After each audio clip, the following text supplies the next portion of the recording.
Assalamualaikum warahmatullahi wabarakatuh. Sebelumnya saya mengucapkan terima kasih kepada dosen pengampu mata kuliah demografi, Ibu Yani Sriastuti, yang telah memberikan kesempatan kepada kelompok kami untuk melakukan presentasi. Saya Yasti Kamalia dengan NPM 2421701045 yang akan bertugas sebagai moderator pada presentasi kali ini, di mana kelompok kami akan membahas tentang permasalahan penduduk mengenai tingginya pernikahan dini dan pertumbuhan penduduk di Desa Bangunreja, Tasikmalaya. Tentunya pada presentasi kali ini saya tidak sendiri karena saya akan ditemani oleh rekan-rekan saya, yaitu ada Dina Heriani, ada Puja Septia, ada Radmil Ayani, dan ada Najma Suraya. Untuk mengefektifkan waktu, langsung saja kepada pembahasan yang pertama, yaitu mengenai definisi permasalahan yang akan disampaikan oleh Saudari Dina. Kepadanya dipersilakan. Baik, terima kasih kepada moderator yang telah memberikan kesempatan kepada saya untuk membahaskan definisi permasalahan. Menurut Undang-Undang Nomor 1 Tahun 1974 tentang perkawinan, bahwa perkawinan adalah ikatan lahir batin antara seorang pria dan seorang wanita sebagai suami istri dengan tujuan membentuk keluarga atau rumah tangga yang bahagia dan kekal berdasarkan ketuhanan yang Maha Esa. Pernikahan usia dini adalah akad nikah yang dilaksanakan oleh pria atau wanita yang belum mencapai usia 19 tahun sehingga tidak sesuai dengan ketentuan Undang-Undang Nomor 16 Tahun 2019. Nah, pernikahan yang dilakukan oleh pria atau wanita yang belum genap berusia 19 tahun terjalan dalam ketidaksesuaian dengan ketentuan Undang-Undang Nomor 16 Tahun 2019. Kondisi ini bukan sekadar melanggar hukum, melainkan sebuah ancaman bagi masa depan individu dan keutuhan keluarga.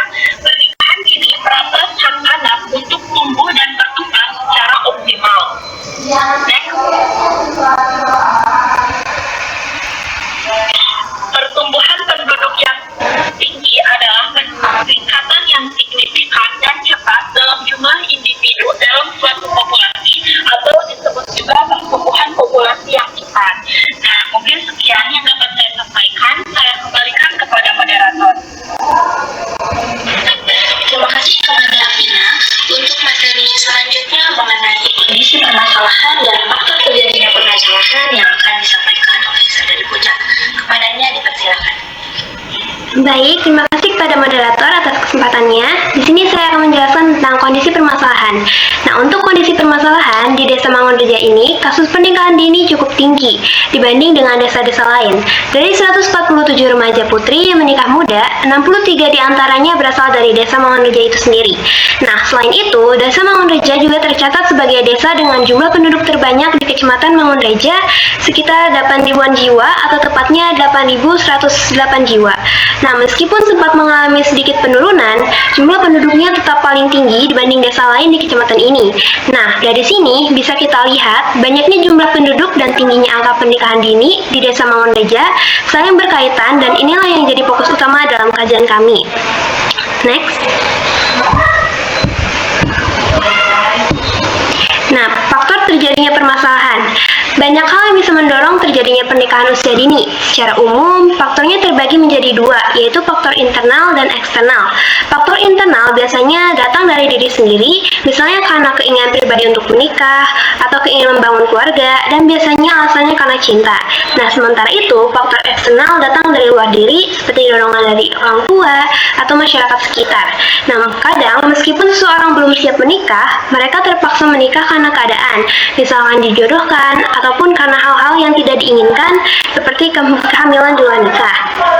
Nah, untuk faktor tingginya pertumbuhan itu sendiri, yang pertama karena masih tingginya angka kelahiran bayi. Jadi kelahiran yang terus bertambah ini otomatis mendorong jumlah penduduk jadi semakin banyak. Terus yang kedua, karena masih banyak masyarakat yang kurang berpartisipasi dalam program keluarga berencana ataupun KB, Padahal program ini sebenarnya sudah sangat bagus, yaitu bertujuan untuk mengatur dan membatasi jumlah anak supaya pertumbuhan penduduk bisa lebih terkendali. Nah, banyak yang menolak karena alasannya bermacam-macam. Ada yang karena alasan agama atau kurang sesuai dengan keyakinan mereka. Ada juga yang khawatir soal kesehatan, takut efek samping dari alat kontrasepsi itu sendiri. Nah, selain itu ada juga yang berpikir semakin banyak anak itu semakin banyak rezekinya. Gitu. Mungkin sekian, saya kembalikan lagi kepada moderator. Baik, terima kasih pada Puja. Untuk materi selanjutnya mengenai dampak yang ditimbulkan yang akan disampaikan oleh saya sendiri. Pernikahan ini berdampak pada berbagai aspek kehidupan, mulai dari tingginya resiko kesehatan, di mana pernikahan dini itu seringkali berujung pada kehamilan pada usia yang belum ideal. Hal ini meningkatkan risiko komplikasi kesehatan bagi ibu seperti anemia, preeklamsia, dan persalinan prematur. Dan selanjutnya, dampak selanjutnya itu ada putusnya pendidikan, di mana ketika seseorang menikah di usia muda, biasanya pendidikan mereka itu terhenti atau bahkan berhenti total. Hal ini karena tanggung jawab rumah tangga dan peran sebagai orang tua yang belum siap membuat mereka sulit untuk melanjutkan sekolah. Dampak selanjutnya ada beban ekonomi keluarga, di mana pernikahan dini itu seringkali menambah beban ekonomi keluarga. Pasangan muda yang belum memiliki keterampilan atau pekerjaan yang stabil harus menghidupi keluarga kecil mereka sehingga kondisi ekonomi menjadi tidak stabil. Untuk dampak selanjutnya, ketidakstabilan emosional dan kualitas hubungan rumah tangga, di mana pasangan yang menikah di usia muda biasanya belum matang secara emosional. Hal ini dapat menyebabkan ketidakstabilan emosional, konflik rumah tangga, dan kualitas hubungan yang rendah. Pernikahan usia dini juga berpotensi pada kemiskinan yang meningkat karena pendidikan terhenti dan beban ekonomi meningkat. Keluarga yang mengalami pernikahan dini cenderung sulit keluar dari lingkaran kemiskinan. Untuk dampak yang ditimbulkan dari pertumbuhan penduduk yang tinggi dapat menimbulkan masalah sosial dan ekonomi. Pertumbuhan penduduk yang cepat seringkali menimbulkan berbagai masalah sosial ekonomi, misalnya peningkatan jumlah penduduk dapat menyebabkan pekerjaan, pendidikan, dan layanan kesehatan itu menjadi sempit. Yang selanjutnya ada penurunan standar hidup. Dengan semakin banyaknya penduduk, sumber daya yang tersedia akan menjadi semakin terbatas. Dan yang yaitu ada pengurangan ketersediaan lahan, di mana pertumbuhan penduduk yang tinggi juga dapat menyebabkan berkurangnya lahan yang tersedia. Lahan yang sebelumnya digunakan untuk pertanian atau ruang terbuka hijau mulai dialihfungsikan menjadi pemukiman dan fasilitas lainnya. Dan yang terakhir, dampak yang ditimbulkan dari pertumbuhan penduduk yang tinggi itu ada gangguan keseimbangan sumber daya alam, di mana pertambahan penduduk itu meningkatkan kebutuhan akan pangan, air bersih, dan tempat tinggal itu mengalami peningkatan kebutuhan. Dapat mengganggu keseimbangan sumber daya alam karena eksploitasi yang berlebihan. Akibatnya sumber daya alam menjadi habis dan lingkungan menjadi rusak. Untuk pemateri selanjutnya mengenai kebijakan permasalahan yang akan disampaikan oleh Saudari Najma. Kepadanya disilakan. Baik, yang selanjutnya ada kebijakan permasalahan. Nah, untuk yang pertama itu ada kebijakan pernikahan dini. Pernikahan dini itu menjadi salah satu permasalahan serius di Indonesia karena dapat berdampak pada kesehatan reproduksi, pendidikan, dan masa remaja. Untuk mengatasi hal ini pemerintah itu mengambil langkah tegas dengan menerbitkan Undang-Undang Nomor 16 Tahun 2019 yang mengatur bahwa usia minimal pernikahan adalah 19 tahun untuk laki-laki maupun untuk perempuan. Selain pengaturan usia, pemerintah juga itu aktif melakukan sosialisasi kepada masyarakat, khususnya kepada remaja dan orang tua mengenai pentingnya pendidikan kesehatan reproduksi agar remaja itu dapat memahami risiko kesehatan yang dapat terjadi akibat pernikahan dini dan kehamilan di usia muda, dan juga pemberdayaan remaja, yaitu melalui program-program yang mendukung pengembangan keterampilan, pendidikan lebih tinggi, dan kemandirian ekonomi.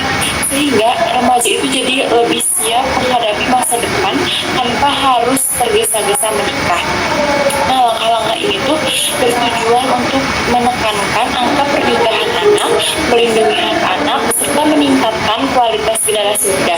Nah, untuk yang kedua itu ada kebijakan tingginya pertumbuhan penduduk. Nah, kebijakan mengatasi tingginya pertumbuhan penduduk yang tidak terkendali itu dapat membawa dampak negatif seperti meningkatnya pengangguran, kemiskinan, dan keterbatasan akses terhadap pelayanan publik seperti pendidikan dan kesehatan. Nah, untuk itu, pemerintah itu mengambil kebijakan pengendalian pertumbuhan penduduk melalui berbagai program. Salah satunya yaitu program keluarga berencana atau yang biasa disebut dengan KB. Nah, program ini itu berfokus pada memberikan edukasi kepada masyarakat tentang pentingnya mengatur jumlah anak dalam keluarga sesuai dengan kemampuan ekonomi dan kesejahteraan, dan menganjurkan pengaturan jarak kelahiran antar anak agar kesehatan ibu dan anak itu tetap terjaga dan kualitas hidup keluarganya pun bisa menjadi lebih baik. Mungkin cukup yang dapat saya sampaikan. Saya kembalikan kepada moderator. Baik, terima kasih kepada Nazma. Untuk materi selanjutnya merupakan materi penutup mengenai solusi atau usulan dari mahasiswa yang akan disampaikan oleh Saudari Rani. Kepadanya dipersilakan. Baik, terima kasih kepada moderator. Selanjutnya adalah usulan solusi dari mahasiswa.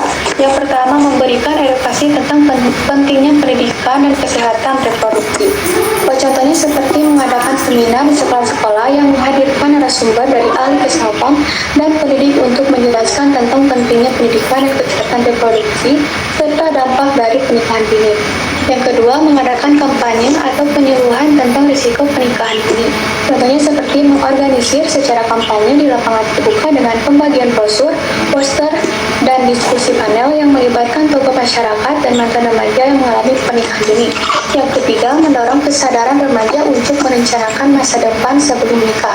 Contohnya seperti mengadakan workshop tentang perencanaan karir dan pendidikan di mana remaja dapat belajar tentang berbagai pilihan pendidikan dan karir yang tersedia, serta bagaimana hal tersebut dapat mempengaruhi kehidupan mereka di masa depan. Yang keempat, mendukung program KB melalui kegiatan sosialisasi di masyarakat. Contohnya seperti mengadakan sosialisasi di desa-desa dengan melibatkan bidan dan petugas kesehatan untuk menjelaskan manfaat KB, serta menyediakan akses informasi dan alat kontrasepsi. Yang terakhir itu berperan aktif dalam komunitas atau organisasi yang fokus pada isu kependudukan. Contohnya seperti bergabung dengan organisasi non-pemerintah atau NGO yang bekerja di bidang kesehatan reproduksi dan kependudukan, serta berpartisipasi dalam proyek-proyek yang bertujuan untuk meningkatkan kesadaran dan pendidikan di kalangan remaja. Mungkin segitu yang dapat saya sampaikan. Saya kembalikan lagi kepada moderator. Baik, terima kasih kepada Saudari Rani. Untuk kesimpulannya, berdasarkan data yang ada di Desa Mangurja, desa tersebut memiliki angka pernikahan dini yang cukup tinggi dibandingkan dengan desa lainnya. Dengan 63 kasus dari total 147 kasus yang tercatat. Selain itu, jumlah penduduk di Desa Mangurja juga paling banyak di Kecamatan Mangurja, sekitar 8 ribuan jiwa. Tingginya angka pernikahan dini ini dipengaruhi oleh faktor internal seperti keinginan pribadi karena cinta, dan faktor eksternal seperti tekanan keluarga atau masyarakat dan lain-lain. Tingginya kelahiran dan rendahnya partisipasi dalam program KB juga mempercepat pertumbuhan penduduk. Semua kondisi ini menimbulkan berbagai dampak, mulai dari masalah sosial, ekonomi, hingga tekanan pada sumber daya alam. Karena itu, perlu adanya upaya pencegahan baik melalui kebijakan pemerintah maupun peran aktif mahasiswa seperti kami dalam edukasi, sosialisasi, dan pemberdayaan masyarakat. Mungkin untuk presentasi kali ini dicukupkan sekian. Mohon maaf apabila ada kesalahan kekurangan. Assalamualaikum warahmatullahi wabarakatuh.